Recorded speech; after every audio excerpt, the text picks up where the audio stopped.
മർക്കോസ് എഴുതിയ സുവിശേഷം 9-ാം അധ്യായം.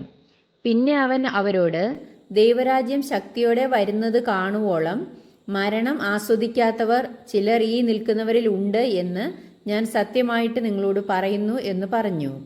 6 ദിവസം കഴിഞ്ഞ ശേഷം യേശു പത്രോസിനെയും യാക്കോബിനെയും യോഹന്നാനെയും കൂട്ടി ഒരു ഉയർന്ന മലയിലേക്ക് തനിച്ചു കൊണ്ടുപോയി അവരുടെ മുമ്പാകെ രൂപാന്തരപ്പെട്ടു. ഭൂമിയിൽ ഒരു അലക്കുകാരനും വെളുപ്പിപ്പാൻ കഴിയാതെ വണ്ണം അവൻ്റെ വസ്ത്രം അത്യന്തം വെളുപ്പായി തിളങ്ങി. അപ്പോൾ ഏലിയാവും മോശയും അവർക്ക് പ്രത്യക്ഷമായി യേശുവിനോട് സംഭാഷിച്ചുകൊണ്ടിരുന്നു. പത്രോസ് യേശുവിനോട്, റബി, നാം ഇവിടെ ഇരിക്കുന്നത് നല്ലത്. ഞങ്ങൾ 3 കുടിൽ ഉണ്ടാക്കട്ടെ, ഒന്ന് നിനക്കും, ഒന്ന് മോശയ്ക്കും, ഒന്ന് ഏലിയാവിനും എന്ന് പറഞ്ഞു. താൻ എന്തു പറയേണ്ടു എന്ന് അവൻ അറിഞ്ഞില്ല. അവർ ഭയപരവശരായിരുന്നു. പിന്നെ ഒരു മേഘം വന്ന് അവരുടെ മേൽ നിഴലിട്ടു. ഇവൻ എൻ്റെ പ്രിയപുത്രൻ, ഇവന് ചെവി കൊടുപ്പിൻ എന്ന് മേഘത്തിൽ നിന്ന് ഒരു ശബ്ദവും ഉണ്ടായി. പെട്ടെന്ന് അവർ ചുറ്റും നോക്കിയാറെ തങ്ങളോടുകൂടെ യേശുവിനെ മാത്രമല്ലാതെ ആരെയും കണ്ടില്ല. അവർ മലയിൽ നിന്ന് ഇറങ്ങുമ്പോൾ, മനുഷ്യപുത്രൻ മരിച്ചവരിൽ നിന്ന് എഴുന്നേറ്റിട്ടല്ലാതെ ഈ കണ്ടത് ആരോടും അറിയിക്കരുത് എന്ന് അവൻ അവരോട് കൽപ്പിച്ചു. മരിച്ചവരിൽ നിന്ന് എഴുന്നേൽക്കുക എന്നുള്ളത് എന്ത് എന്ന് തമ്മിൽ തർക്കിച്ചും കൊണ്ട് അവർ ആ വാക്ക് ഉള്ളിൽ സംഗ്രഹിച്ചു.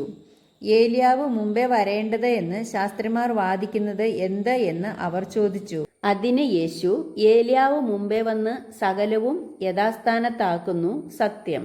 എന്നാൽ മനുഷ്യപുത്രനെക്കുറിച്ച് അവൻ വളരെ കഷ്ടപ്പെടുകയും ധിക്കരിക്കപ്പെടുകയും ചെയ്യേണ്ടി വരും എന്ന് എഴുതിയിരിക്കുന്നത് എങ്ങനെ?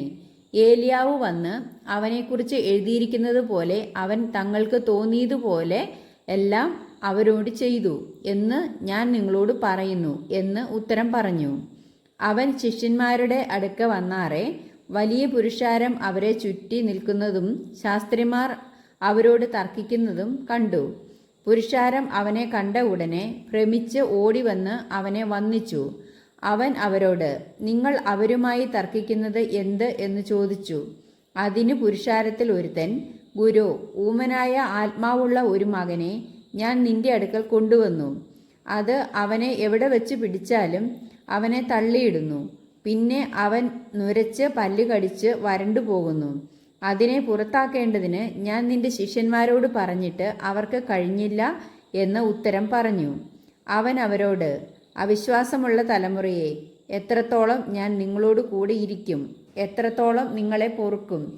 അവനെ എൻ്റെ അടുക്കൽ കൊണ്ടുവരുവിൻ എന്ന് ഉത്തരം പറഞ്ഞു. അവർ അവനെ അവൻ്റെ അടുക്കൽ കൊണ്ടുവന്നു. അവനെ കണ്ട ഉടനെ ആത്മാവ് അവനെ ഇഴച്ചു. അവൻ നിലത്ത് വീണു, നുരച്ചുരുണ്ടു.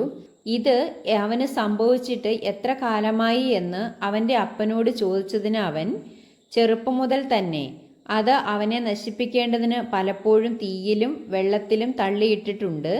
നിന്നാൽ വല്ലതും കഴിയുമെങ്കിൽ മനസ്സലിഞ്ഞ് ഞങ്ങളെ സഹായിക്കണമേ എന്ന് പറഞ്ഞു. യേശു അവനോട്, നിന്നാൽ കഴിയും എങ്കിലെന്നോ? വിശ്വസിക്കുന്നവന് സകലവും കഴിയുമെന്ന് പറഞ്ഞു. ബാലൻ്റെ അപ്പൻ ഉടനെ നിലവിളിച്ചു, കർത്താവേ, ഞാൻ വിശ്വസിക്കുന്നു, എൻ്റെ അവിശ്വാസത്തിന് സഹായിക്കണമേ എന്ന് പറഞ്ഞു. എന്നാറെ പുരുഷാരം ഓടിക്കൂടുന്നത് യേശു കണ്ടിട്ട് അശുദ്ധാത്മാവിനെ ശാസിച്ചു.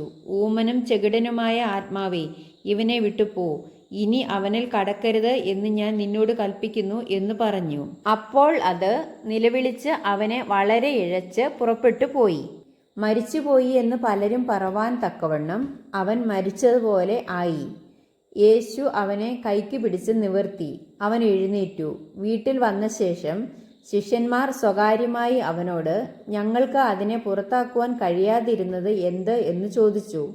പ്രാർത്ഥനയാലല്ലാതെ ഈ ജാതി ഒന്നിനാലും പുറപ്പെട്ടു പോകയില്ല എന്ന് അവൻ പറഞ്ഞു. അവിടെ നിന്ന് അവർ പുറപ്പെട്ട് ഗലീലയിൽ കൂടി സഞ്ചരിച്ചു. അത് ആരും അറിയരുതെന്ന് അവൻ ഇച്ഛിച്ചു. അവൻ തൻ്റെ ശിഷ്യന്മാരെ പഠിപ്പിച്ച് അവരോട്, മനുഷ്യപുത്രൻ മനുഷ്യരുടെ കയ്യിൽ ഏൽപ്പിക്കപ്പെടും. അവർ അവനെ കൊല്ലും. കൊന്നിട്ട് 3 നാൾ കഴിഞ്ഞ ശേഷം അവൻ ഉയർത്തെഴുന്നേൽക്കും എന്ന് പറഞ്ഞു. ആ വാക്ക് അവർ ഗ്രഹിച്ചില്ല. അവനോട് ചോദിപ്പാനോ ഭയപ്പെട്ടു. അവർ കവർന്നഭൂമിൽ വന്ന് വീട്ടിലിരിക്കുമ്പോൾ നിങ്ങൾ വഴിയിൽ വെച്ച് തമ്മിൽ വാദിച്ചത് എന്ത് എന്ന് അവരോട് ചോദിച്ചു. അവരോ തങ്ങളുടെ ഇടയിൽ വലിയവൻ ആർ എന്ന് വഴിയിൽ വെച്ച് വാദിച്ചതുകൊണ്ട് മിണ്ടാതിരുന്നു.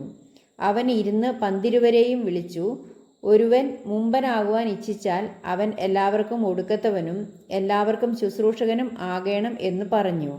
ഒരു ശിശുവിനെ എടുത്ത് അവരുടെ നടുവിൽ നിർത്തി അണച്ചുകൊണ്ട് അവരോട്, ഇങ്ങനെയുള്ള ശിശുക്കളിൽ ഒന്നിനെ എൻ്റെ നാമത്തിൽ കൈക്കൊള്ളുന്നവൻ എന്നെ കൈക്കൊള്ളുന്നു, എന്നെ കൈക്കൊള്ളുന്നവനോ എന്നെയല്ല എന്നെ അയച്ചവനെ കൈക്കൊള്ളുന്നു എന്ന് പറഞ്ഞു.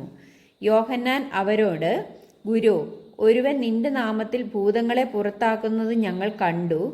അവൻ നമ്മെ അനുഗമിക്കായികയാൽ ഞങ്ങൾ അവനെ വിരോധിച്ചു എന്ന് പറഞ്ഞു. അതിന് യേശു പറഞ്ഞത്, അവനെ വിരോധിക്കരുത്. എൻ്റെ നാമത്തിൽ ഒരു വീര്യപ്രവൃത്തി ചെയ്തിട്ട് വേഗത്തിൽ എന്നെ ദുഷിച്ച് പറയുവാൻ കഴിയുന്നവൻ ആരുമില്ല. നമുക്ക് പ്രതികൂലമല്ലാത്തവൻ നമുക്ക് അനുകൂലമല്ലോ. നിങ്ങൾ ക്രിസ്തുവിനുള്ളവർ എന്നീ നാമത്തിൽ ആരെങ്കിലും ഒരു പാനപാത്രം വെള്ളം നിങ്ങൾക്ക് കുടിപ്പാൻ തന്നാൽ അവന് പ്രതിഫലം കിട്ടാതെ ഇരിക്കുകയില്ല എന്ന് ഞാൻ സത്യമായിട്ട് നിങ്ങളോട് പറയുന്നു. എങ്കിൽ വിശ്വസിക്കുന്ന ഈ ചെറിയവരിൽ ഒരുത്തന് ഇടർച്ച വരുത്തുന്നവൻ്റെ കഴുത്തിൽ വലിയൊരു തിരികല്ല് കെട്ടി അവനെ കടലിൽ ഇട്ടുകളയുന്നത് അവന് ഏറെ നല്ലത്. നിന്റെ കൈ നിനക്ക് ഇടർച്ച വരുത്തിയാൽ അതിനെ വെട്ടിക്കളയുക. ഊനനായി ജീവനിൽ കടക്കുന്നത് 2 കൈയുള്ളവനായി കെടാത്ത തീയായ നരകത്തിൽ പോകുന്നതിനേക്കാൾ നിനക്ക് നല്ലത്. നിന്റെ കാൽ നിനക്ക് ഇടർച്ച വരുത്തിയാൽ അതിനെ വെട്ടിക്കളക. മുടന്തനായി ജീവനിൽ കടക്കുന്നത് 2 കാലുള്ളവനായി കെടാത്ത തീയായ നരകത്തിൽ വീഴുന്നതിനേക്കാൾ നിനക്ക് നല്ലത്. നിന്റെ കണ്ണ് നിനക്ക് ഇടർച്ച വരുത്തിയാൽ അതിനെ ചൂന്നെടുത്ത് കളക. ഒറ്റക്കണ്ണനായി ദൈവരാജ്യത്തിൽ കടക്കുന്നത് 2 കണ്ണുള്ളവനായി അഗ്നി നരകത്തിൽ വീഴുന്നതിനേക്കാൾ നിനക്ക് നല്ലത്. അവിടെ അവരുടെ പുഴു ചാകുന്നില്ല, തീ കെടുന്നതുമില്ല. എല്ലാവനും തീ കൊണ്ട് ഉപ്പിടും. ഉപ്പ് നല്ലത് തന്നെ. ഉപ്പ് കാരമില്ലാതെ പോയാലോ എന്തോന്നിനാൽ അതിന് രസം വരുത്തും. നിങ്ങളിൽ തന്നെ ഉപ്പുള്ളവരും അന്യോന്യം സമാധാനമുള്ളവരും ആയിരിപ്പിൻ.